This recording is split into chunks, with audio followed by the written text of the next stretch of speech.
La coloc idéale.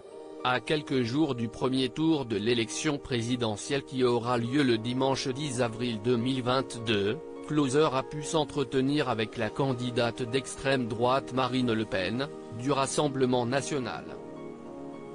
Pendant l'interview, la journaliste a notamment abordé la question de la situation de Marine Le Pen, qui vit depuis plusieurs années avec Ingrid, sa meilleure amie d'enfance qu'elle a connue alors qu'elle était encore toute petite. La proximité des deux femmes au fil des ans a provoqué quelques interrogations, notamment sur la nature de leur relation. À la rumeur selon laquelle Ingrid serait plus que son amie d'enfance, Marine Le Pen répond « Je m'en fiche des rumeurs. Je connais Ingrid depuis toujours. Elle est la petite sœur que je n'aille pas eue. » Une réponse claire qui devrait donc répondre à celles et ceux qui se demandent si Marine Le Pen ne serait pas en réalité bisexuelle et en couple avec sa colocataire. Son amitié avec Ingrid semble en tout cas parfaitement la combler au niveau relationnel pour le moment puisqu'une nouvelle relation amoureuse ne fait a priori pas partie des priorités.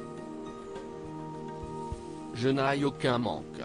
Je suis heureuse d'être seule et je ne veux rien attendre d'un homme. Je vis avec ma meilleure amie d'enfance et si est bien plus facile. Ma vie est contraignante. Depuis 10 ans, des policiers me suivent partout, même pour faire mes courses. Est-ce qu'un homme serait prêt à subir tout ça? Difficile d'avoir la réponse et pour le moment en tout cas, la candidate d'extrême droite est comblée en colocation avec sa meilleure amie et leur chatte. Marine Le Pen n'est pas en couple avec sa colocataire si dans le cadre personnel, tout se passe à merveille avec sa coloc, les choses sont plus compliquées au niveau politique.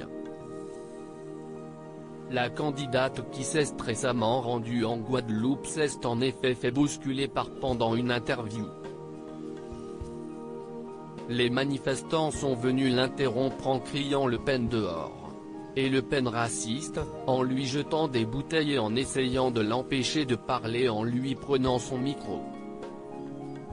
Suite à cet incident, elle a décidé de porter plainte.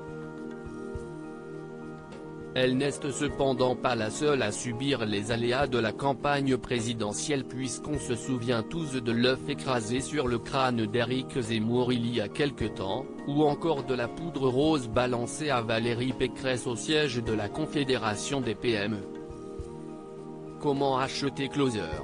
Votre magazine est en vente à partir du vendredi 1er avril 2022 chez votre marchand de journaux, sur Android, iPad et sur Kiosque Mag. Loading widget.